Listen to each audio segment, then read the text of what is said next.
aqui. Ei, meu amigo, Ei, queridão. tudo bem, meu mano amado? Ei, camarada, tudo muito Você legal, tá cara. lindo Muito. aí. Oxe, sério. Olha, Ah, deixa eu te dizer, a tua imagem aqui para mim tá direitinha. A minha tá boa aí, eu não tô tá cortado. ótimo. Você Então, só estamos em casa.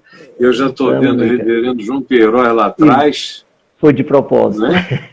Fez de propósito, né? Foi de É um bom propósito. propósito, é um bom Eu sei propósito. que sua memória é tão legal que eu não precisaria fazer isso para resgatar momentos da memória, mas foi de propósito para trazer a memória. Aham.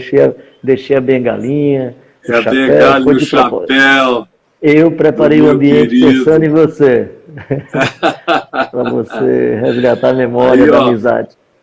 a Ó, e não Adriana somente iria isso. dizer assim, a Adriana iria dizer, conta para ele, Jesus, conta para ele, Jesus. Conta, Para o João exatamente. Queiroz, conta para ele, Jesus. Conta. E só não somente isso, para resgatar a memória e para alimentar o compromisso de 20 anos de casado, não dá para ler porque Ah, está rapaz. invertido, que é Isso. que nunca falte flor nem amor, né? Esse Amém. Que quadro que coisa boa. você viu aqui na Isso. cozinha Eu da me minha mãe lembro. e disse, Eu me ó, Carlinhos, lembro. isso aí, né? Me Então lembro. além de alimentar a memória, alimentar o É, compromisso de 20 anos de casamento seu aí com a Adriana, que Deus com a continue Adriana, abençoando. a gente E celebrou ontem. isso, que Deus continue animando para que vocês sempre vivam para o bem. Por isso, parabéns. Amém, amém, amém. Obrigado, meu amigo.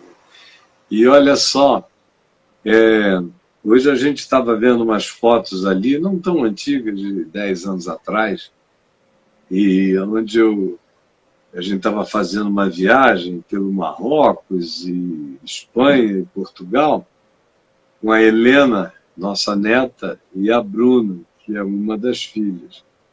E uma viagem agradabilíssima.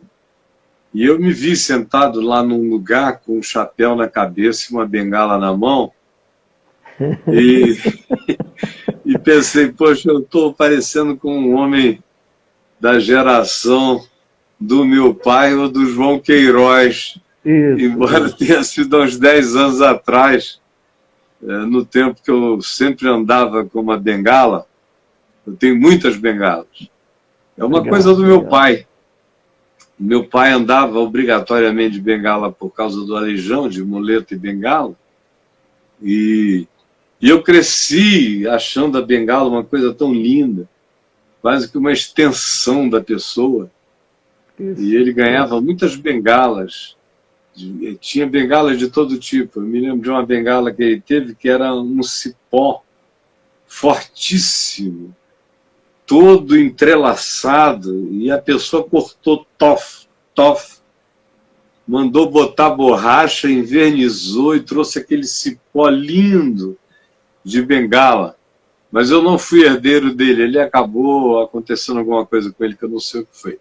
No entanto, quando ele morreu, eu fui herdeiro de algumas bengalas dele Que e da legal. muleta dele, que era só o que eu queria, de fato, era a muleta e as bengalas. E, e ele me deixou também uns relógios antigos que estão pendurados ali na sala. E aí eu comecei a me tornar colecionador de bengalas por causa do meu pai. Que E legal, assim que cara. ele morreu, a saudade estava tão grande que eu comecei a andar de bengala direto. Aham, que E coisa, não né? era nem porque eu precisava, era só porque eu adorava aquele cheirinho, aquela memória constante, aquela presença. Que legal. E eu acho que as pessoas dos nossos chãos,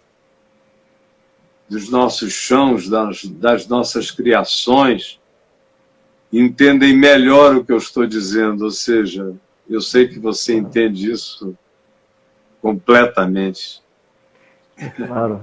Eu tenho aqui que eu herdo, que é do meu avô, o baú, porque o baú que era do meu pai e da minha mãe ainda continua na casa da minha mãe, ninguém mexe. Eu espero que seja uma herança que eu fico, né?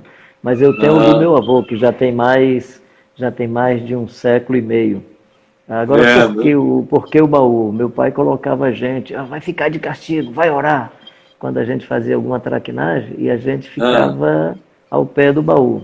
Eu penso, sei. porque mamãe era mais durona com a gente, ele era mais condescendente e tal. Eu penso, hoje eu Ah, faço essa leitura, que ele colocava a gente para ficar de joelho no baú, não era para ficar de castigo, é porque no baú tinha farinha, rapadura e queijo. que Então a gente, maravilha! Me cara, então, castiga assim, caramba, o que é que você quer mais? Então meu Deus. o Você é baú traz para mim castigado pela graça. pela graça, cara. Então o baú traz para mim essa memória de um pai Né? que para ser, digamos, para apoiar minha mãe no que ela chamava de correção dos meninos, vão ficar de castigo ali no baú, né? Aí ele saía, é tanto que ele conhecia a gente tão bem que ele chegava e dizia, alguém mordeu essa rapadura. Aí a gente, não, Aham. pai, não foi eu, foi fulano. Ele, não, não, foi você, ó, aqui é a marca dos dentes, esses dentes aqui são seus. Esse é um pai fantástico, né? É, coisa maravilhosa é Mas aí, Caio, carregar memória de pais assim, né? Sim, querido. eu acho que uma coisa é guardar as memórias e a outra coisa é interpretar a vida a partir desses cenários e desses objetos, É. né? Tipo Uhum. Jeremias que escuta Deus numa vara de amendoeira, no barro É. que cai da mão do oleiro, né? Ou seja, Uhum. você que tem as memórias do caráter, da integridade do seu pai a partir das bengalas. Eu que começo a É. pensar É. da misericórdia, da bondade do meu pai a partir de um baú. E eu acho que essa é uma É. coisa que a gente precisa fazer, ler palavra de Deus São nos cenários que... verdadeiras arcas da aliança. Isso, São isso, isso, verdadeiras varas de Arão. isso. Por É, isso, não é? por isso, por Graças isso a que Deus. Por isso que o problema não é a jumenta falar, é a gente escutar. É, o problema, o problema sou eu quando me balonizo, né? Agora, tudo que vem da parte de Deus vem carregado de insignificâncias poderosas. Essa coisa, por exemplo, de Moisés ir passando e parar porque tem um espinheiro ardendo, pegando Isso. fogo, sem se consumir, mas é só um bush, é só um espinheiro, é só um mato, cara. Aí você fica olhando para aquele mato que está pegando fogo sem se consumir e aquilo vai tomando uma dimensão dentro de você, vai crescendo, aí o mato incandescente começa a falar contigo, te estronda todo e começa a dar ordens a você e você cumpre, joga agora a tua bengala no chão, aí pá! Só foi a voz vindo do mato queimando. É isso aí, Aí ela cara. vira serpente, pega de novo, ela volta ao normal, bota a tua mão no peito, aí ele bota, aí fica todo leproso, bota de novo, aí ele põe, volta ao normal. Então você vai, Isso. ele diz, mas quem é que eu vou dizer qual é teu nome, Matagal? Me fala, vou dizer o quê? Que uma sarça me mandou? O quê? Dize apenas que eu sou o que sou te mandou. E ponto Então, final. aí acabou, meu irmão, aí acabou. Então, eu tenho a liberdade, diz o Senhor, de escolher Madalena para ser a primeira testemunha da ressurreição. Uma Aleluia. mulher de quem foi expulso, foram expulsos 7 demônios, e sabe lá mais Deus o que, é quem ele escolhe. Nós não escolheríamos. Claro. Não teria histórico suficientemente ilibado e de saúde psíquica para ser testemunha de um evento dessa natureza. Mas ele faz isso e a vida segue assim, a partir de espinheiros queimando, de vasos quebrando, de canas, de varas. Chega a ser um negócio patético quando a gente ouve Moisés estendeu a sua vara. Você vê, e daí? Você não sabe o que aquilo significa. O significado daquele baú, o significado daquela bengala, o significado daquela vara. que aquilo te traz à memória, no que aquilo te transformou, né? E aí, meu mano, eu tô vendo que a sua internet está dando mais idas e vindas, Será mas que é não a se a minha? Deve preocupe. ser, que a sua deve ser primeiríssima. Eu vim aqui A minha exatamente tá, onde acaba. aparentemente tá boa, mas se a sua tá boa para você, fique tranquilo. Tá tranquilo, legal. Eu penso, Caio, inclusive, que aquela plantinha, quer dizer, o povo de Israel ainda não era um carvalhal, não era uma planta frondosa. Quando É, eu penso naquela plantinha pegando fogo e não é consumida, eu imagino que uma das mensagens para o Moisés é: o meu povo é essa plantinha que está aí na fornalha do Egito, mas eu não permito que seja consumido, eu sou o que sou, né? Aproveita isso até para esse momento de gente que sofre, que está padecendo. Fica tranquilo e tranquila, minha querida, meu querido, não que é bem explícito quando ele mesmo diz para Moisés: eu ouvi o clamor do meu povo. exatamente, exato. Então, Moisés, o quê? Que povo? Onde? Eu ouvi o clamor do meu povo e desci para libertá-lo. É um Aleluia. negócio assim de quem pula lá de cima no meio, diz agora chega, desci para Eu vim. libertá-lo. Que É. legal, que legal. Olha só, meu querido, hoje eu não me lembro aonde foi que eu peguei numa memória antiga também, vinculada à Angola. Aí falei, bom, uma coisa que nem todo mundo já ouviu do Carlinhos, creio que pouca gente ouviu, e muito mais gente precisava ouvir, precisa, é daqueles 3 anos também que você viveu na Angola. Depois a gente volta para outros assuntos. Mas Legal. se você... Aquilo foi na década de 80, não foi? Foi de 90, aliás, 90. 91, maio de 91 a final de 93. Então passei 91, 92 e 93. Né?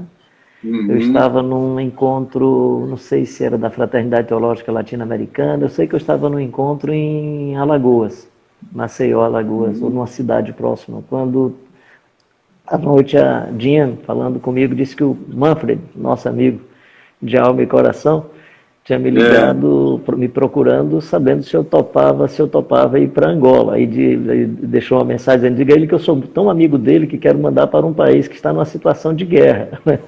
Brincou e tal. Aí ela disse, Aí ele disse: será que ele topa? Ele disse: pastor, ele vive falando nessa história de viver um tempo da vida dele na África. É mesmo, é tal. Então eu aceitei o desafio de ir para Angola. Maio de 91, Uhum. havia acontecido o acordo de paz. O país já estava há mais de 30 anos de guerra civil.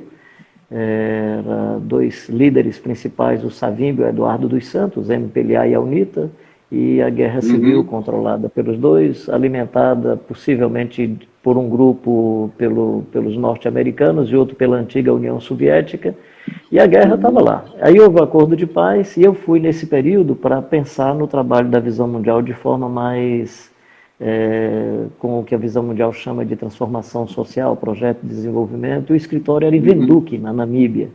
E aí eu fui, fiz a visita e resolvi que o escritório deveria ser em Luanda, no ambiente mais conflituoso. Depois de um certo Uhum. período, eu levei a esposa e os filhos, porque achei que estava adequado para levá-los. Houve o acordo de paz, o processo eleitoral, e um dos grupos não aceitou o resultado da eleição. E aí, em Sei. outubro, a guerra começou de novo, outubro de 92. Eu precisei decidir como é que ia ser a continuação da vocação e do ministério, então, daí para frente, eu fiquei sozinho. Ficou sozinho lá. E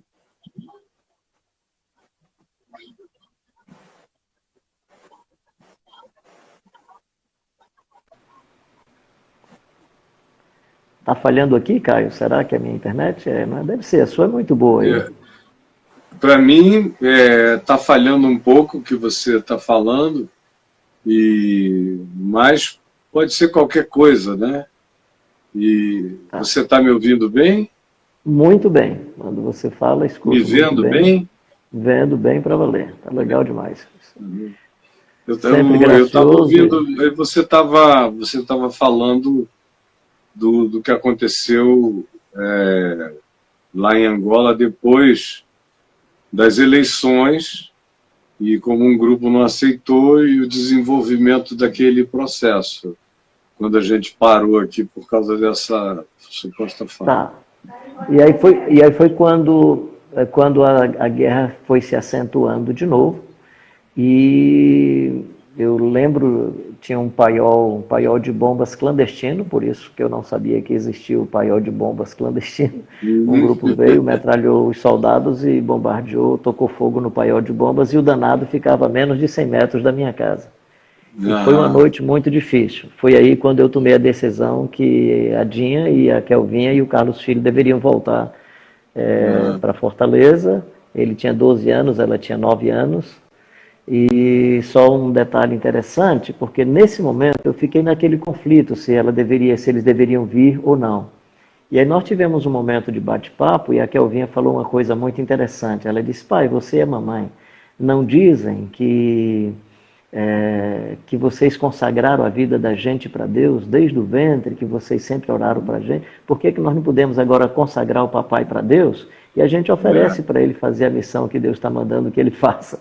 Então, cara, depois dessa frase de uma criança, essa elaboração de uma criança de 9 anos, caramba, eu digo, aí decidimos que eu ia continuar um tempo a mais. Então, fiquei um bom tempo. 6 meses depois, a Dinha, que é uma pessoa fantástica, de uma entrega plena, resolveu ficar também mais 6 meses. Depois que eu fiquei 6 meses no país, sozinho, ela ficou 6 meses. E nós somos uma família com muitos vínculos, pessoas maravilhosas, e a família ficou cuidando dos meninos. Eu acho, não estou dizendo que ninguém tem que fazer isso, mas no nosso caso, acho que os meninos até amadureceram precocemente, aprenderam a enfrentar a vida, aprenderam a... Provavelmente tenham amadurecido bastante. Essas circunstâncias são profundamente emancipadoras na vida da gente. E todas elas na minha vida foram. E eu sei como é que funciona na vida dos meus filhos. Eu, desde cedo, comecei a colocá-los em situação de muita responsabilidade. E, por exemplo, com 16, 17 anos, eu emancipei todos dois. Se tornaram adultos plenos. Legal, que legal. Para todos os efeitos. E meu pai, quando eu tinha 13 anos, ele me chamou e falou: olha, perante a lei você ainda é menor, mas aqui em casa você virou adulto. Que legal, que legal, que legal. Então eu olho para você, eu sei que você entende as coisas. Então, quem entende é adulto, fica da idade do que compreende. Então, você não vai ser mais tratado como uma criança, mas você está na altura do seu entendimento. E é assim que nós vamos tratar você. E eu nunca me senti nada, nunca me escondi atrás da puberdade, nem da adolescência, nem da juventude, nem da menoridade. Eu sabia que isso era só papo de tribunal, mas lá em casa o pessoal sabia o tamanho do meu entendimento e eu tinha que responder pela luz que eu já tinha recebido. Mas olha só, teve aquele episódio que impressionou muito a Adriana, do caranguejo. Vocês estavam juntos em família, numa situação horrorosa, a guerra comendo solta em cima, e a aflição, sem comida, sem nada, e a família, e a oração. Como é que foi aquilo ali? Isso foi uma coisa muito interessante, porque foi um momento muito difícil, e foi antes desse momento, foi antes, uns 3, 4 meses antes da explosão desse paiol. que eu estava com muita dúvida sobre como é se eu, na verdade, estava dentro da vontade de Deus, se tinha algum sinal para permanecer. Eu sempre digo que a vontade de Deus está muito explícita nas Escrituras, mas tem dados momentos da vida que a gente precisa de uma manifestação que não seja tão natural. Mas eu não fiz nenhum pedido dessa natureza. Depois é que eu fiz a elaboração e percebi que Deus estava no controle desse negócio todo, né? Era uma sexta-feira.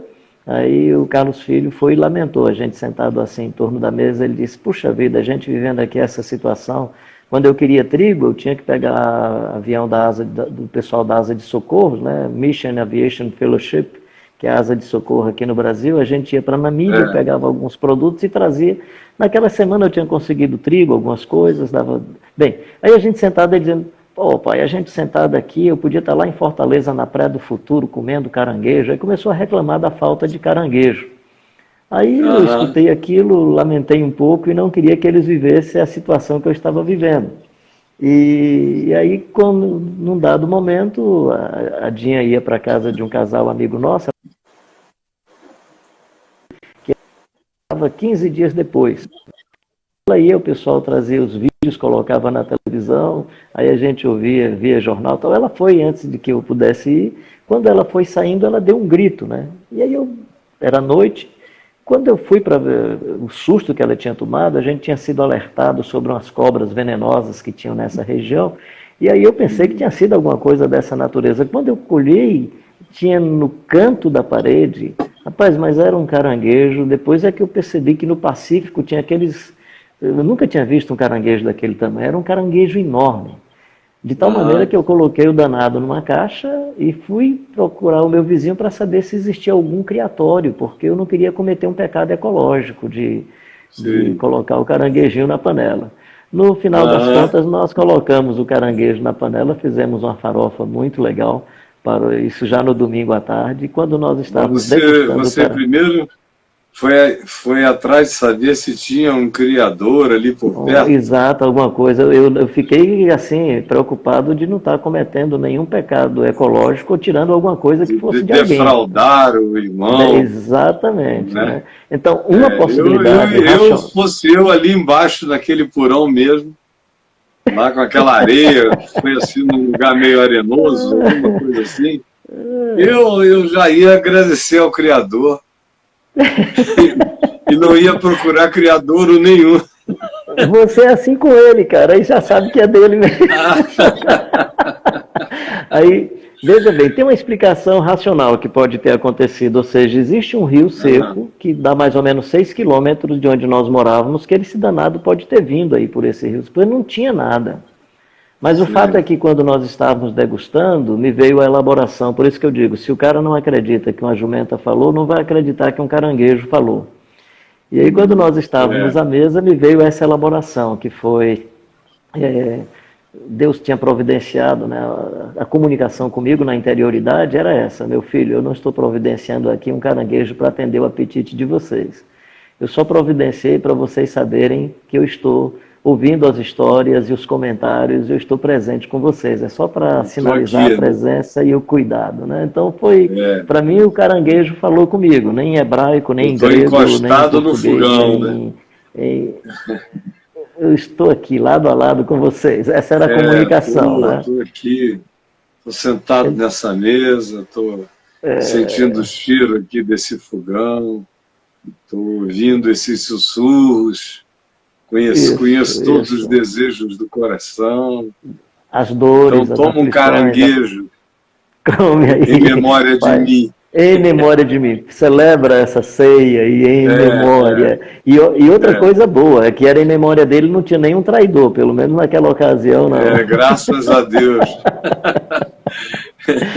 A Adriana veio aqui ainda agora, botou um papel aqui do meu lado, dizendo assim, pede para ele contar todas as histórias da guerra e tal. Ela ficou especialmente impressionada pelos anos de guerra, pelo tempo da guerra, pelos mísseis passando por cima e caindo perto, essa coisa toda.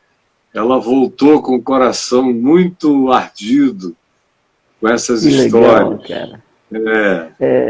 Nessa noite, como a situação estava muito complicada, eu tenho um amigo que é o Luiz Cláudio, eu tinha 2 amigos que eram funcionários da Odebrecht, que eram assim, pessoas evangélicas que nos apoiaram muito, às vezes levavam os meninos, a gente, para ter um dia de refrigério lá no ambiente deles, que era muito agradável. Quando a coisa ficou muito complicada, ele ficou tão preocupado com a gente, que ele disse, rapaz, eu vou para o Rio, falei com o pessoal, vocês podem ficar lá na nossa casa, está desocupada, e ele cedeu a casa para a gente ficar um tempo.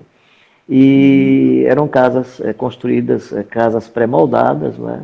Estou dizendo isso porque nessa noite que houve a explosão, essas casas, por exemplo, se deslocavam 20 metros por conta da pressão do ar, por conta do deslocamento do ar.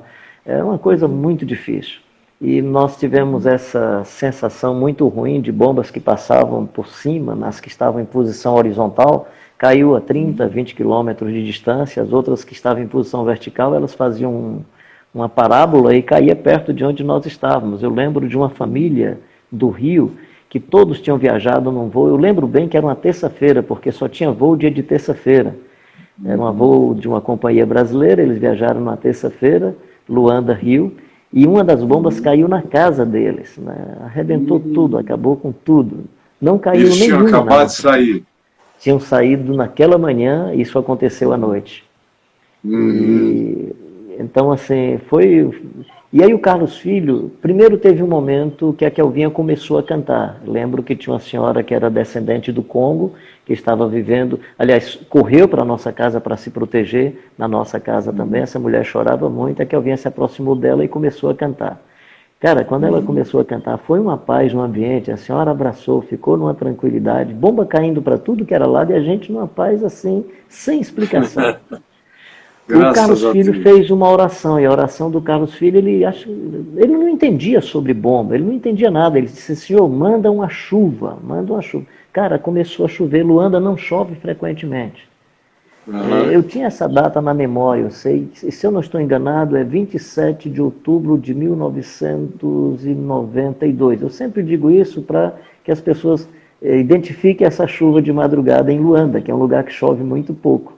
No outro dia a gente ouviu os comentários que foi exatamente aquela água que refrescou o paiol de bombas e que se tivesse continuado com a mesma temperatura tinha sido um desastre muito grande. Então, assim, eu, inclusive naquele dia que você conversou comigo, dizendo, cara, você tem que falar mais sobre isso. Eu digo, cara, é que eu fico sem jeito de... Mas tem que contar essas coisas, você me animou a isso, eu estou abrindo o coração para contar essas coisas aí para o pessoal perceber o poder de Deus, a graça de Deus, a bondade de Deus. E fico feliz porque não era oração feita pelo Carlinhos, era o filhinho de 12 anos, que era mais crente do que o pai. Que coisa boa. Coisa linda, meu irmão. Eu acho que você devia contar, você e a Dinha, muito mais as histórias desse período, que foram tão ricas, foi um período tão intenso e de aprendizados tão novos, de tantas coisas para vocês. E hoje em dia, em alguns aspectos tão distantes da maioria das pessoas e do modo como a gente está vivendo, e alguns não têm a menor ideia de como é isso, ou do nada se oferecer para isso, para viajar para um negócio desse com a mulher e 2 filhos. A moçada não tem mais a menor ideia de como antigamente essa era uma possibilidade de fé no coração dos crentes. Havia um determinado privilégio até em aceitar determinados desafios, interpretados como desafios de fé, que hoje não estão mais presentes na vida da maioria das pessoas. Antigamente, essa resposta era possível, hoje ela é completamente improvável. E você encontra até algumas coisas assim, eu mesmo já encontrei, bastante em gente sofrendo de insanidade mental. Falando sério. Me aparece muita gente assim sofrendo de insanidade, querendo vender a casa, gente que já saiu do emprego público e já saiu fechando tudo, vendendo tudo, vem aqui e dizendo, não, fiz isso tudo porque o Senhor Deus me ordenou através do Senhor. Aí eu digo, de mim? Como? Não, o senhor estava falando, eu fiquei ouvindo, eu entendi. Eu entendi, fiz tudo isso. Olha, não foi um caso só desse tipo e nem de muitos outros da mesma gravidade de decisão.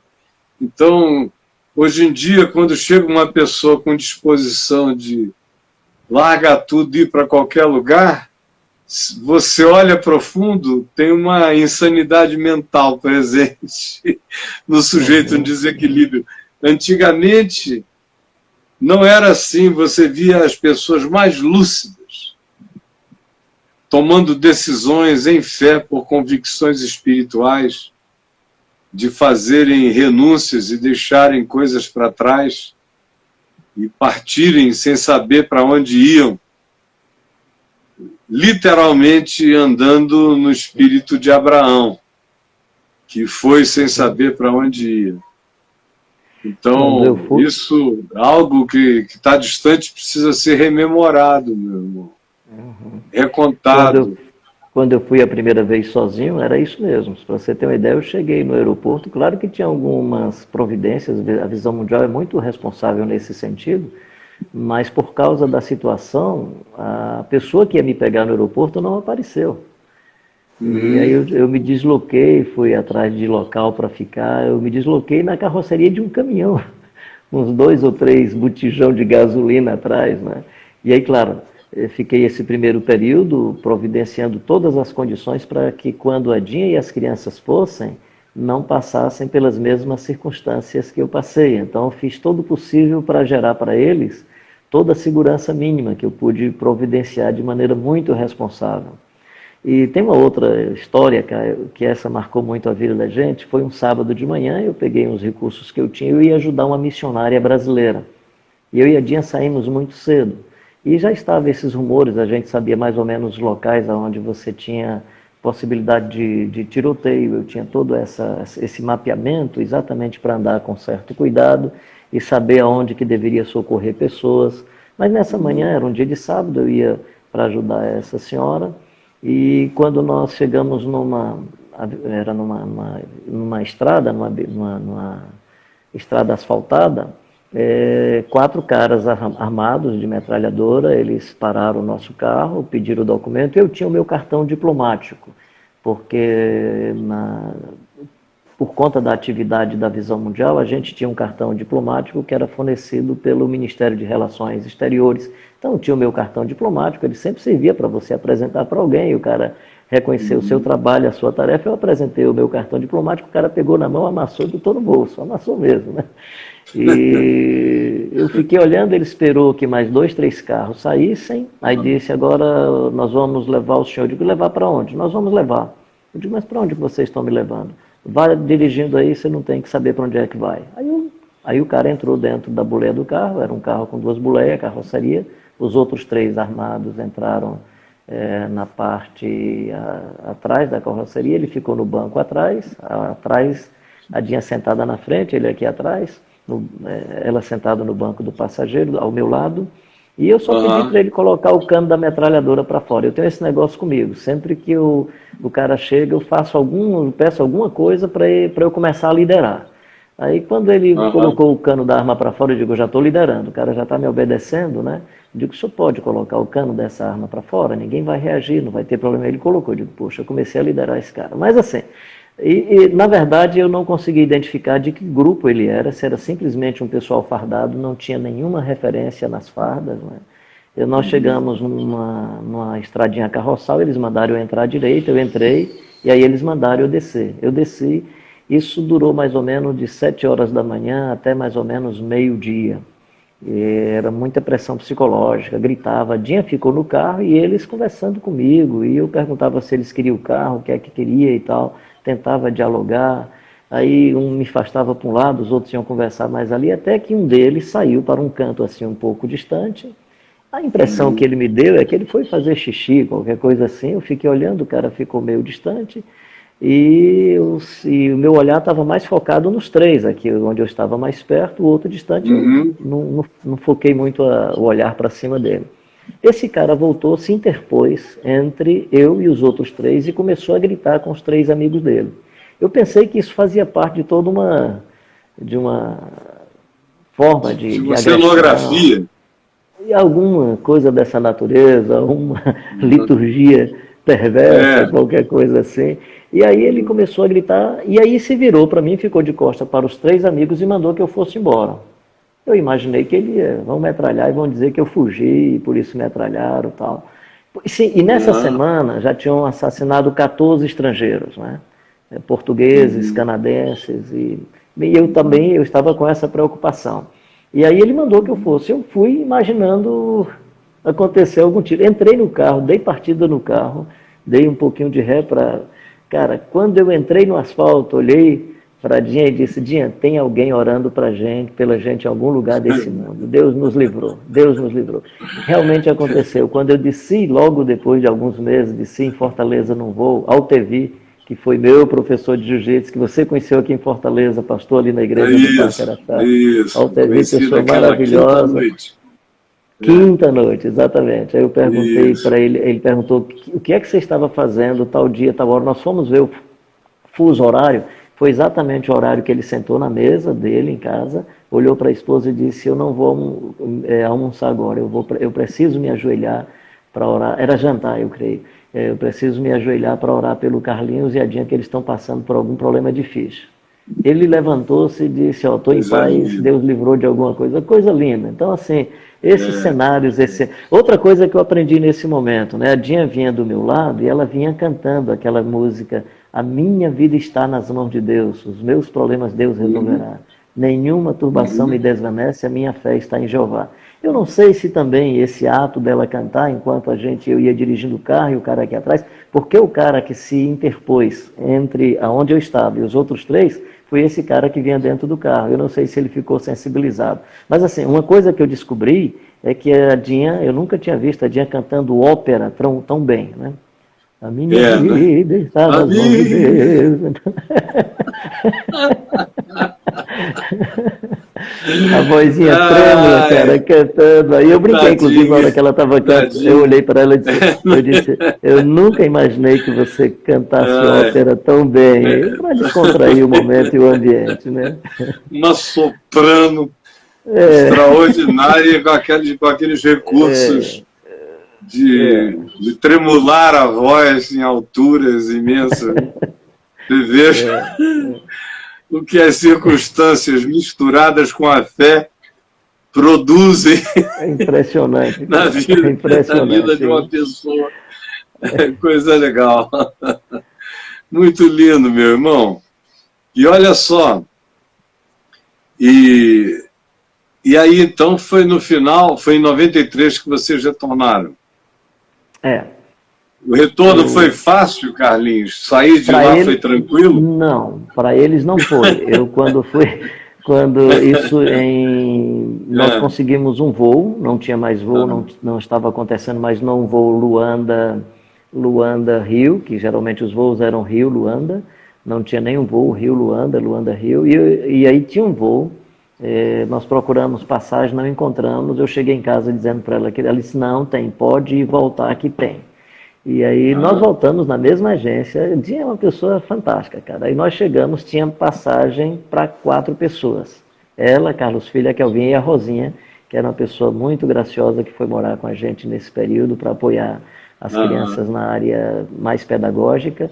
E, cara, tinha lugar para as 4 num voo que vinha era um voo da TAP, da companhia portuguesa. Ele vinha de Lisboa, Luanda e ia para Harare. E aí eu consegui tirar o pessoal para Zimbábue, para Harare, capital do Zimbábue, né? A saída foi muito difícil, porque havia o anúncio e as conversas, e isso era possível, isso aconteceu logo depois, umas 4 horas que o voo subiu, que um dos grupos ia atacar o aeroporto. Então, eu os coloquei no aeroporto, sem ter certeza que o avião tinha subido, e eles sem ter certeza que eu tinha escapado, né, que eu tinha ido para casa, mas conseguimos, graças a Deus. Não foi fácil. E aí o mais tenso não foi isso, é porque o Itamaraty mandou um avião para Luanda para levar os brasileiros, E aí a família ficou sem nenhuma notícia, porque eles estavam em Harare e eu estava em Luanda. E só para você ter uma ideia, nesse período, as comunicações assim internacionais, telefonema, por exemplo, eu conseguia numa sexta-feira, final da tarde. Então, cada sexta-feira, final da tarde, eu me comunicava com a minha família para dizer o que é que tinha acontecido e como é que estava. E naquela semana, só mais ou menos depois de 48 horas, é que eu soube do sufoco que o pessoal estava passando aqui. Porque na Sei. lista das pessoas que tinham ido no avião mandado pelo Itamaraty não estava nem Carlos, nem Neildes, a família não estava. Então ninguém sabia o que é que tinha acontecido com a gente. Minha sogra, Uhum. coitada, estava de fazer pena. Pensaram que tinham sido raptados ou alguma É, coisa assim. qualquer outra coisa, exatamente, não sabia do paradeiro, né? E aí eu consegui me comunicar com ela no hotel de Harare e pedi para imediatamente se comunicar com o pessoal aqui em Fortaleza. Mas essas coisas assim, a gente percebia em cada detalhe a mão e o cuidado de Deus de maneira extraordinária. E o que eu Amém. sempre digo, Caio, é que nessa convivência com o sofrimento e a dor do angolano e de outras comunidades que eu sempre convivi, eu dizia que eu evangelizava as pessoas e essas pessoas me humanizavam. Hoje eu digo que elas me É, te humanizam e me humanizava. evangelizam. É uma via de duas É, mãos, sempre, né? E a outra coisa é. que eu aprendi com Angola foi a não contar mais a minha idade de maneira cronológica. Né? Eu tenho 66 Aham. anos, mas eu sempre, por exemplo, os 3 anos de Angola eu conto como se fossem 30. O primeiro beijo Aham. que eu dei na Dinha, eu lembro até hoje, então esse negócio são uns 40 anos. Então eu tenho mais de É. 315 anos, né? Porque eu conto a vida baseado na intensidade vivida, né? Ah, eu imagino, eu sei como é que é isso. Olha aqui essas alianças, ó. Olha aí, olha aí. Uma, duas, três, quatro. Sabe por quê? Uhum. Que a gente não tem uma só aliança de casamento? A aliança de casamento é essa aqui, que tem essa cruz, essa imagem Que aqui. legal. É que quando nós nos conhecemos, eu estava praticamente com certeza total de que eu ia morrer em no máximo uns 10 anos se eu aguentasse. Muito. E a gente, naquela paixão, a gente se casou e botou essa aliança aqui. Aí, logo depois, deitados uma noite na cama, olhando para um futuro que na nossa cabeça era um futuro curto, querendo aproveitar tudo que a gente pudesse aproveitar um do outro, porque eu ia morrer. A perspectiva não era boa em relação a mim, eu tinha uma impressão de que eu ia morrer muito cedo. E aí a Adriana chegou para mim e falou, olha, vamos fazer o seguinte, vamos contar, eu quero fazer pelo menos 30 anos de casada com você. Então vamos contar cada 3 anos de casamento, 1 ano de... Quer dizer, cada 3 anos de casamento nós vamos contar 10 anos de vida comum. Aí nós fizemos isso. Nós pegamos eu tirei a aliança aqui, botei uma primeira antes dela, todas iguais à aliança que nós demos ao meu pai e à minha mãe. Aí ela entrou aqui, ó. Aí quando foi depois, no ano seguinte, no tempo aprazado, a Adriana falou, agora tá na hora de botar mais uma. Aí, ó, pô, botou mais uma. E aí foi e botou essa outra, que na realidade foi meu pai que botou. Porque o meu pai, quando estava entrando na sala de cirurgia, da qual ele ainda sairia, mas não mais com a mesma capacidade, e levou 2 meses morrendo, quando ele saía da primeira cirurgia, das muitas que fez naquele período, aliás, antes dele entrar, desculpa, ele tirou a aliança dele e me deu. E falou, você sabe de onde ela veio, você sabe para onde ela tem que voltar. Aí enfiou na minha mão, porque tinha sido eu que tinha dado a ele, e a Adriana que tinha feito questão de fazer essa simbolização nos 50 anos de vida dos dois, E aí a aliança eu carrego agora, a aliança dele. Graças a Deus, nós já passamos os 8, os 10, já estamos em 20 anos, fazendo oração na alegria esperançosa de que ela consiga completar, e eu também, os 30 anos de casamento, sem precisar do recurso de contar em cada aliança, cada ano, 10 anos. Ou de cada 3 anos, 10 anos, como foi no início. Mas eu sei o que é isso, porque quando eu lembro que tudo que me aconteceu em 1998, com aquela guerra, foi uma guerra de outra natureza, mas uma guerra que me consumiu por inteiro, de dia e de noite, e que foi uma coisa de um poder devastador na minha vida. Quando eu me lembro que aquilo tudo aconteceu, a impressão que dá é que aconteceu a um homem com a minha idade, pelo menos hoje, com 65 anos. Mas não, aquilo tudo, com aquela grandiosidade, com aquele choque monumental para todo lado, aconteceu a uma pessoa que aos 43 anos de idade já tinha vivido quase 200. De tantos significados, de tantos amontoados, de tantos milhões de indivíduos e de acontecimentos. E quantas vidas eu vivi naqueles anos que eu tinha vivido até então.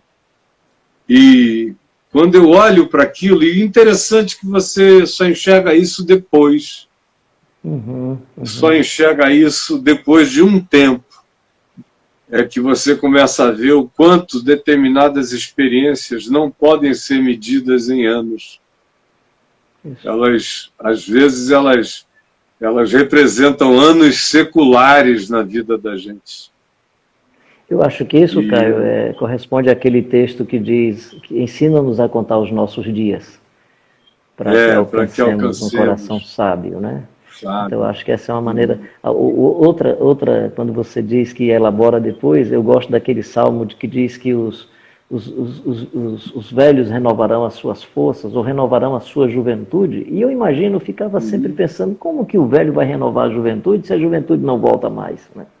E eu penso que esse texto refere-se às elaborações que nós fazemos desse passado da juventude. Olha, mas com certeza absoluta. O homem que envelhece lúcido percebe o envelhecimento com extrema juventude, até a morte. Tranquilo. Uma pessoa que não perde a lucidez não envelhece. O corpo vai se debilitando, mas enquanto a sua mente é lúcida e contínua, não existe processo de envelhecimento, existe esse amadurecimento, que equivale às vezes a centenas de anos, concentrados no espírito, na consciência, no coração sábio, no olhar que vem carregado de certeza cada vez maior, pela perseverança nas experiências que trazem esperança, que não confundem e que amadurecem a gente de uma maneira quase inexplicável. Fantástico. Em relação ao todo da vida. Fantástico. E olha só, me diz uma coisa. Sim, pode falar, você ia falar e depois... Não é que você falando sobre isso, né? Eu estava pensando de um dos meus sonhos de final de vida, né? Daqui de onde eu moro, que você teve aqui há poucos dias, até o cemitério onde o corpo do meu pai foi sepultado, do Gidel, meu irmão, de outras pessoas da família, dá mais ou menos 1h30, né? E assim, o meu desejo, quando eu estiver no momento, quero estar com lucidez e pelo menos conseguindo dar algumas passadas, porque o meu desejo de final de vida, assim, eu amo tanto a vida, que eu gostaria de ir a pé para o cemitério. Eu quero ir a pé, quero ir caminhando. E a pé para lá, né? Você quero ir para desfrutando do sol. Deixa eu me acampar aqui do lado. Deixa eu ficar aqui. Aí, como eu tenho amigos bacanas, né? E claro, eu quero cantar alguns hinos bonitos, tipo aquele, né? Quando eu não tiver resposta para a complexidade da vida, eu prefiro a pureza da resposta das crianças. A vida é bonita e é bonita. E claro, eu vou estar indo para o cemitério, tem que cantar aquele outro hino. Ando devagar porque já tive pressa, né? Quero ir cantando com os meus amigos e amigas, se você estiver presente vai ser legal, porque assim, o que eu quero é ficar em pé, porque nem precisa gastar dinheiro com caixão, dá o caixão para um pobre. E aí assim, eu quero que os meus amigos estejam lá, para um amigo empurrar, aí empurra. Por que eu quero os meus amigos para empurrar? Porque nenhum vai querer empurrar. Então eu vou ficar um tempo mais ali. Todo mundo vai dizer, vamos ficar por aqui, Carlinhos. Para que pressa? Não vai empurrar agora não, para que Chega, pressa? mano. Mas, ou seja, de enfrentar a morte como se ela não fosse. Né? Eu sempre digo, eu espero que nesse momento eu tenha tanta lucidez que a morte saia deprimida e não eu. Mas com certeza absoluta, né, meu irmão? Você já é luz e vai explodir em luz e glória. Essa é a realidade, a gente explode em luz e glória, coisa linda. E deixa eu te falar uma coisa, e aquelas caminhadas que você fez durante tantos anos e ainda faz, não é? Ainda faço. Ainda faz. Elas começaram como e por quê?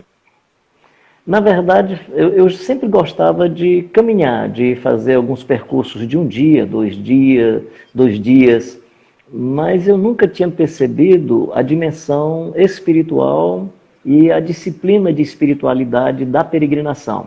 Eu sempre digo que dieta não é a mesma coisa que jejum, da mesma forma que peregrinação não é a mesma coisa que caminhar.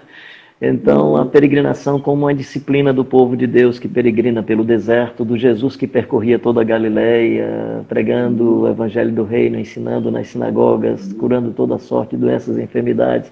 Estando em Jerusalém, precisava ir sempre percursos longos. E na ressurreição, caminha com 2 discípulos. Né? Então, eu comecei depois a perceber que tinha... Manda que os outros vão para Galiléia e lá o verão. Ele está... Até depois da ressurreição, as dinâmicas continuam presentes. Exatamente. Aí comecei a descobrir que a peregrinação era uma das disciplinas de espiritualidade, que no meu caso foi a que mais mexeu comigo, que mais transformou estética, jeito de ser, de pensar a vida. Tu imagina um cara que vez por outra chega num culto, é chamado, aqui é o Carlinhos e tal, e todo mundo abraça e acolhe, aí chega numa estrada, só cachorro é que reconhece, e não reconhece nem balançando o rabo, né? Aí quando eu olhava, eu digo, cara, esse ambiente é rosnando, né? Aí me vem aquele texto, e os cães lambiam as feridas, né? Aí eu digo, caramba, olha que interessante, né? Depois da mulher que toca na orla da vestimenta de Jesus, aquela senhora só pôde tocar na orla da vestimenta de Jesus porque Jesus estava num ritmo parecido com o ritmo dela. Ele não estava com um ritmo emocional, nem mais acelerado. Ele foi para o contexto que a senhora estava. Então, esse deslocamento, eu comecei a perceber que era uma disciplina de espiritualidade. Depois fui fazendo isso com amigos. Né? Na verdade, assim, Isso era uma vez por ano? Que você marcava essa caminhada? Às vezes, essa maior que eu faço de 6 dias e paro no 7º é sempre uma vez por ano. Que aí o que é que eu fiz? Eu juntei isso à data e ao percurso que meu pai fazia de evangelização a cavalo. Então, uma das primeiras que eu fiz com esse ritmo mais prolongado foi nos lugares onde meu pai evangelizava a cavalo. Eu resolvi ir a pé nessas regiões, por isso que é sempre no semiárido nordestino, principalmente na região do Rio Grande do Norte. Levando R$10 no bolso, quando ia sozinho, nunca faltou café da manhã, almoço, janta, lugar para dormir, mesmo que fosse a sala de uma escola, mesmo que fosse a alpendre de uma casa, e sempre volto com os R$10 que eu ponho no bolso. Quando eu faço isso, quando eu faço isso em espaço urbano, aí é mais complicado. Por exemplo, ficar nas ruas de São Paulo, isso é mais complicado, porque aí até o espaço, eu tenho que levar um dinheirinho a mais para ir ali numa lanchonete, no restaurante e aproveitar o banheiro, né? Mas na estrada no sertão você não consegue gastar R$10. Não gasta mesmo, não gasta mesmo. O pessoal é muito solidário, tem sempre uma porta aberta, um lugar para te acolher. Agora, de São Paulo, com aquela multidão toda, tem que levar um dinheirinho a mais para comprar uma coxinha no bar. Não, eu bati porta de 2 igrejas uma vez, e nem estava, só queria ver como é que era a receptividade. Aí toquei a campainha, grade de ferro, Era uma igreja católica, assim, só para fazer referência. Depois eu fui numa igreja evangélica e toquei e tal. Eu disse, olha, eu podia entrar tal. Não, mas o senhor marcou alguma coisa? O senhor marcou? Não, não marquei. E claro, eu entendo a questão da complexidade da insegurança, né? Aí eu fui e disse, mas aqui não é casa de Deus? Aí não recebe um filho de Deus? E não consegui. Depois eu fui numa igreja evangélica, né? Estou dizendo isso porque a coisa mais difícil, E o pelo que menos aconteceu? O que aconteceu? Não, simplesmente não fui recebido. Uhum. Em nenhum espaço desses, né? Não estou dizendo que outros não poderiam me receber. Eu acho que se eu tivesse ido mais para a periferia, quem sabe eu Se teria você sido tivesse recebido. tentado mais, alguém iria te receber, abrir a porta. E se fosse na periferia, meu irmão, ninguém iria ter fechado a porta. Pois é isso Todas mesmo. elas dizem, claro, irmão, entra aí. É isso aí, é isso aí. Eu falar Quanto nisso, mais marginal, mais solidário. eu tinha um senhor que vive em condição de rua que eu conheci, que ele cortava cabelo das pessoas, ajeitava o cabelo do Ah, pessoal. Ele dizia que no sábado e no domingo ele ganhava todo o dinheiro dele. Eu digo, não, eu só levo o pente, aqui a tesoura, eu levo esse material, e quando eu chego lá, eu vou sempre no bairro mais pobre, eles me dão uma cadeira, eles me prestam tudo, espaço, e enche de gente para eu cortar o cabelo de todo mundo. Eu digo, não, paga o tanto que quiser, e eu venho com dinheiro que dá para viver a semana toda, né? Então, coisa boa, essa um bairro solidariedade pobre, extraordinária, né? né? Então, É, é. e aí hoje tem um grupo grande, né? Pastores e pastoras da Metodista, tem amigo anglicano, tem um que eu acho que está aqui na live, que é o Ivanzinho, eu vi no começo ele por aqui, tem esses amigos e amigos. Eu digo que hoje a gente não faz mais peregrinação, agora é piquenique. Ah, é? É. mas tem seu valor, tem a experiência da solidariedade, do socorro às famílias mais carentes e Porque necessitadas. Né? você teve chikungunya e ela foi violenta e tirou um pouco Tirou muito da minha resistência. Tirou. a sua energia para caminhar os 7 dias, né? Então, por isso é Eu que deu uma caminhava. diminuída Isso, no período. eu caminhava 30, 35 quilômetros num dia. Já cheguei a caminhar 42, que é uma maratona, né? Sem muita dificuldade, honestamente, sem muita dificuldade. Hoje eu já tenho mais dificuldade. Teve um ano, logo no período da chikungunya, tem pessoas que são médicas na equipe, né? Quando vem, que aí, quando eu tive pensando, não, vamos mas não marca não, cara, você não sabe o que é isso não. E foi mesmo. E aí nós temos uma amiga, que é a Naninha, que é de Cabo Frio, providenciou toda uma instalação para nós fazermos um período em Cabo Frio. Aí foi lazer e devocional, foi um momento Em muito Cabo lindo. Frio já é outra história, Aí né? já é ir para o paraíso, né? Então aí já foi um momento de Se algum outro conforto. irmão te convidar para fazer um negócio desse em Zurique, ou, ou em Lausanne, ou em Geneve, você aceita. Sim, em volta do Lago Le Mans, aí você vai ser uma delícia, porque chega uma hora em que o caminho tem que ficar um pouco mais curto para a gente poder fazer, né, Carlinhos? Tem que ficar um pouco mais curto. Mas essa é uma experiência assim, que me ajuda muito, né? Assim, por exemplo, eu lembro uma vez eu estava botando as coisas da minha mochila. Do jeito que você faz coleção de bengala, seu pai fazia também, eu descobri que a deficiência da proteção eu faço coleção de boinas, né? E aí a boina não é legal para você caminhar no Nordeste, o sol é muito quente, ela esquenta muito. O ideal é chapéu de palha. Aí eu providenciando aqui o chapéu de palha, sou branquelo, tenho que colocar protetor solar, e eu colocando as coisas, eu comecei a perceber que o que eu colocava na mochila, o tema era proteção. Então, por exemplo, o fato de arrumar a mochila pensando em proteção, eu decidi que eu só uso roupa para proteção, eu não uso roupa para representação. Então, qualquer pressão que me faça para ter roupa para representação, eu tenho muita dificuldade. Por isso que eu não sei andar de sapato. Quando diz assim, traje, passeio, X ou Y, você já fica por urticária. Eu nem sei, eu faço questão de nem saber o que é isso. Você vai de Carlinhos e pronto, né? Carlinhos e pronto. Se quiserem receber o Carlinhos, Claro que eu tenho os dois paletós, o Brioso, que tem 44 anos, e o Azulão, que tem 37, né? Aham. Eles vivem chateados comigo É, porque o Brioso, sabendo que eu estou falando com você, ele estaria todo desejoso de estar aqui, cara. Ele né? fica muito chateado, ele fica muito chateado. Brioso é aquele personagem que só quer ir para casamento chique, culto de formatura. E quando eu coloco o Brioso, eu me lembro em Singapura, uma vez no Encontro da Visão Mundial, eu coloquei o Brioso e um par de sandália. Ele não queria ir de jeito nenhum, só queria que você fosse de É, sapato. Eu digo, tem que não, você ter vai. sapato. Não, e eu disse, vai não, vai de sandália. Ele foi de sandália, ele foi assim mesmo. Aham, Que ele se chateasse. Eu precisava dele, porque o ambiente estava frio.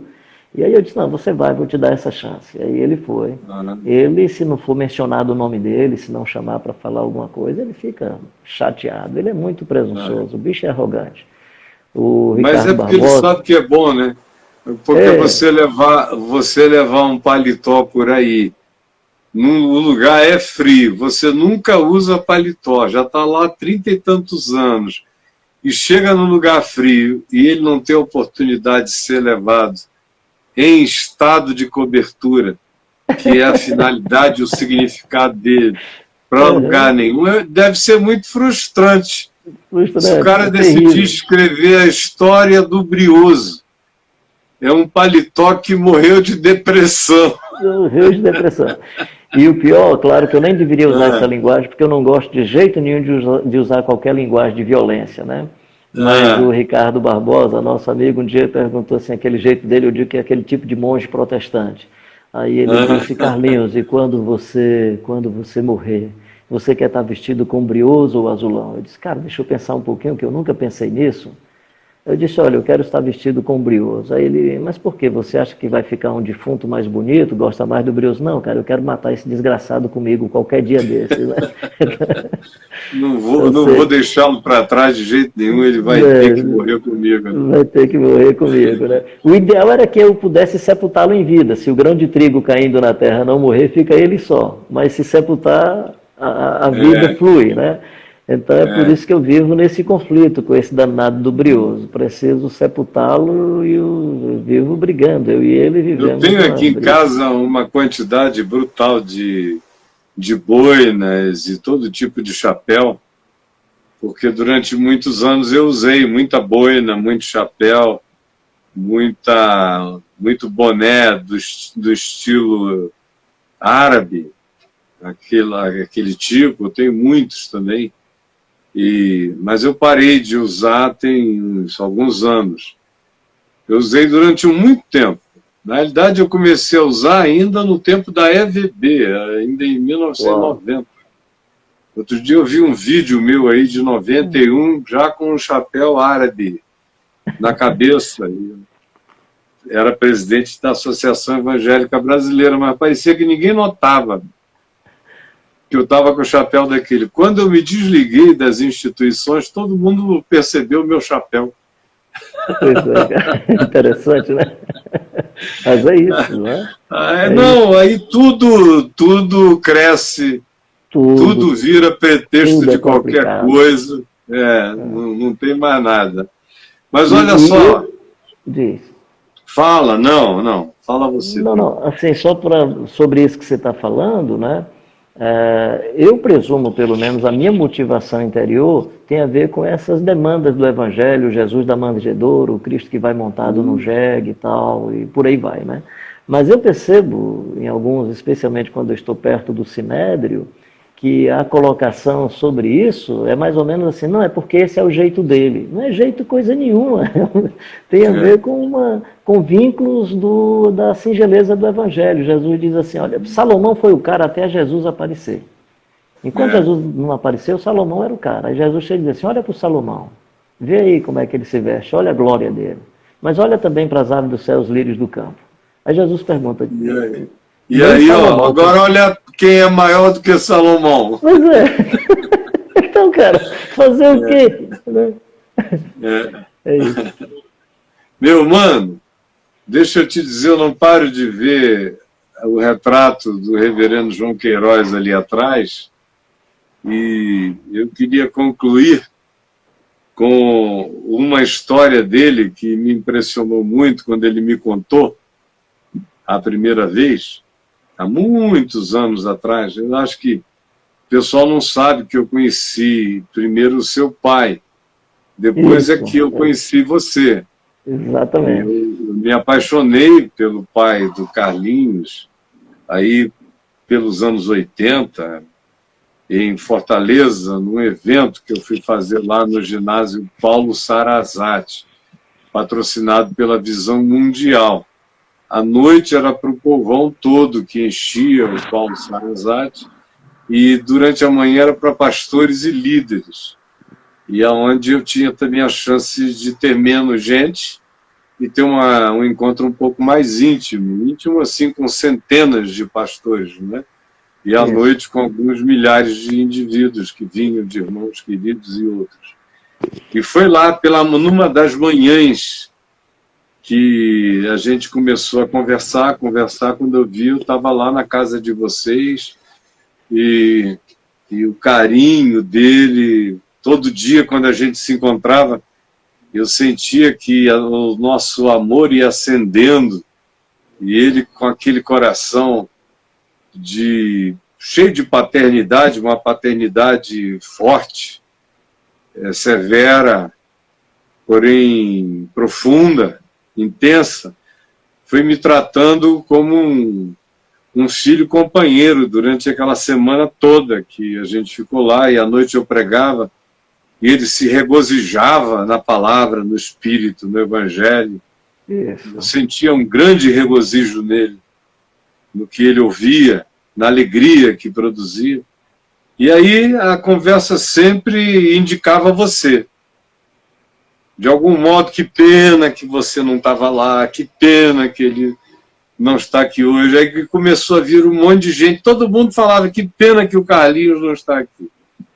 E tinha uma outra pessoa também que eles falavam muito, que pena que acho que era Ademir Siqueira, cara. Ademir, pena que o Ademir não viveu para ver isto. Cara, ele tinha morrido há pouco tempo. Eu tinha esse mesmo sentimento, Caio. Né? Eu ouvi muitas vezes assim, gente dizendo, pena que o Ademir não viveu para ver isto. Aqui, na terra dele, no Paulo Sarazate, aquela coisa toda. E foi uma pessoa que por pouco eu não conheci, não é? Ele morreu apenas um pouco antes daquele evento, não é? Um acidente de carro, se eu não estou enganado. Exatamente. Entre o Natal e fim de ano de 1980 ou 1981, se eu não estou enganado. Sim. Então eu cheguei por ali. Enfim, então não foi 80, foi 81, 82. Você deve ter chegado a 82, mais ou menos, eu penso. Porque fazia pouco tempo que ele tinha falecido. Isso aí. Isso eu me recordo perfeitamente. E aí eu conheci o pai dele, o reverendo João Queiroz, nessa ocasião, e aquilo só foi se aprofundando, mas eu só vinha conhecer o Carlinhos um pouco depois. Porque você já estava... Você estava com o quê? Com a Visão Mundial já naquele tempo? Com a Visão Mundial, eu penso que nós nos encontramos rapidamente numa manhã de domingo no Paulo Sarazate, mas foi coisa muito rápida. Eu acho que nós nem chegamos, assim, talvez eu te cumprimentei, pastor reverendo Otoniel, estava perto de você e tal, nos vimos assim, eu estava assistindo você fazendo a exposição sobre o Sermão do Monte, no Paulo Sarazate, no domingo pela manhã. Mas aí depois nós nos encontramos de maneira mais próxima em Recife, quando você orou pelo meu tio Leontino aqui em Fortaleza. Daqui você foi para o Recife. Não sei se você foi com Eli Teodoro Batista, ou se você se encontrou com ele no Recife. Mas eu lembro que você chegou no escritório da Visão Mundial com ele, já foi direto na minha sala. Cara, vim aqui não, eu não tinha como ir. Aonde eu chegava, todo mundo dizia que eu tinha que conhecer o Carlinhos. E pena que o Carlinhos não está aqui, ou isso e aquilo, eu fui direto. Exatamente. Fui direto atrás de você, meu irmão. Eu lembro como se fosse hoje uma segunda-feira pela manhã. Que coisa boa. Aliás, Eu acho que Bendita segunda-feira pela manhã. Bendita segunda-feira pela manhã. E aí pronto, nasceu um amor que nunca mais apagou, cara. Amém. Coisa boa. E o legado do teu pai, eu ia dizendo que uma das histórias que ele me contou que mais me impressionou foi aquela dele pregando num determinado lugar quando o cangaceiro veio e mandou que ele parasse de pregar.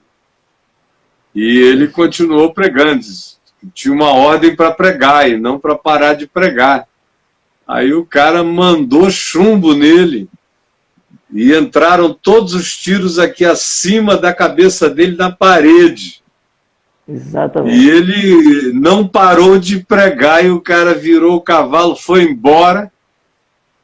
E do que eu me lembro, uns anos depois ele estava pregando num determinado lugar quando chega uma pessoa pedindo para ser batizado por aquele cabra macho em que ele tinha dado todos aqueles 6 tiros na cabeça, e o cara não tinha piscado, tinha continuado pregando sem parar. Ele queria que aquele homem, aquela fé e aquele Deus o batizassem. E aí então o reverendo João Queiroz o batizou. Minha memória está boa? O resumo da história está bom? Excelente, é isso mesmo. Foi no lugar chamado Sossego, no município de Martins, no Rio Grande do Norte, Serra de Martins. E aí o encontro dele com o senhor já convertido foi em Itaú, no Rio Grande do Norte. Diz, o cara abraçava e chorava no ombro dele, dizendo, pastor, naquele dia eu dei os 6 tiros na sua testa. E eu dizia que a mão do diabo tinha levantado a minha mão, mas eu hoje sei que foi a mão de Deus que me livrou. Eu me encontrei com Dona Arcanja, uma senhora já falecida, eu tentando escrever o livro do meu pai, tentei buscar essas memórias com pessoas, aí encontrei Dona Arcanja, uma senhora idosa de 96 anos, né?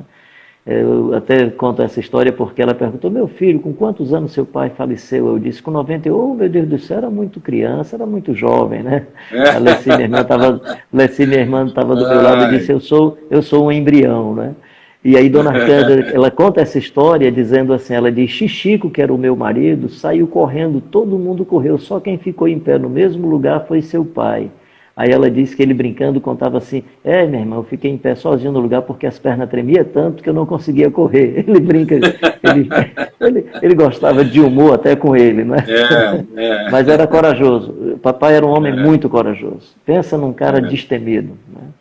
Eu acho que foi isso que aconteceu comigo. Meu pai era corajoso e tinha estatura para ser corajoso. Eu peguei a altura da minha mãe e a coragem do meu pai, de lascar. Aí ficou em desvantagem, né? Mas quem desvantagem? O poder se aperfeiçoa na fraqueza ou na baixeza do tamanho. Oh, meu Deus. Aí tem uma bombinha que explode mais ainda. Que complicado. Carlinhos, querido, meu irmão amado. Olha só, dá um beijo na Dinha, na moçada toda, no Carlos Filho, na Kelvinha, nos seus irmãos e irmãs, na sua mãe, todo mundo. Legal. Beijo cara, carinhoso. Tranquilo, beijo aí na Adriana, no Heitor, seu netinho, no Davi, todo o pessoal da família, dá um beijo aí em todo mundo e fala para a Adriana continuar orando. A Dinha, a mãe da Dinha não está legal, está no hospital. A gente não para de orar peladinha. Não é? A Adriana ora peladinha. A Dinha está precisando de intercessão, ora peladinha. Meu amigo.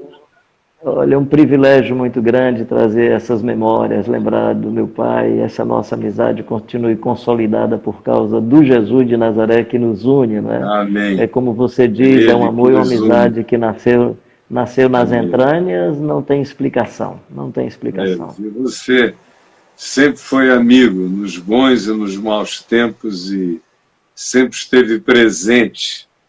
A nossa amizade não precisa de confabulações. Ela tem sido feita por selos de encarnações, de presença, de verdade, de amizade, de constância e de coragem também no assumir a amizade E não apenas quando você está nos píncaros, mas assumi-la quando implica em te abraçar nos abismos, com a mesma legal, alegria cara. de sempre. É isso Então, aí. que Deus te abençoe, meu amigo querido. Muita paz. E ó, Legal, legal. obrigado. Um Beijo beijo a todo grande para mundo. você. Coração Beijo, Deus te abençoe peladinho. muito, cara. Te amo muito, amo a Adriana e que o Te Senhor amo. continue, que Deus continue abençoando sua vocação, seu ministério. Amém. Nós E a somos tua devedores a também, você, meu querido. amigo. Tem Te muita amo gente nesse também. Brasil que deve a você, cara. Que Deus possa lhe abençoar, preservar e que seus lábios comuniquem sempre a beleza do Evangelho com contundência, com a clareza e com a lucidez que Deus tem dado a você. Amém. Te amo, meu irmão. Um beijo, querido. Ó, beijão, querido. Fica com Deus. É Amém. chato a gente acabar isso, né, cara? A gente fica aqui igual Não, nordestino, viu? fica igual coisa de vovô com netinho, que vê, ninguém tem coragem de apertar o botão vermelho. Aí um tem que ter, sou eu, tá na minha frente. Que tristeza.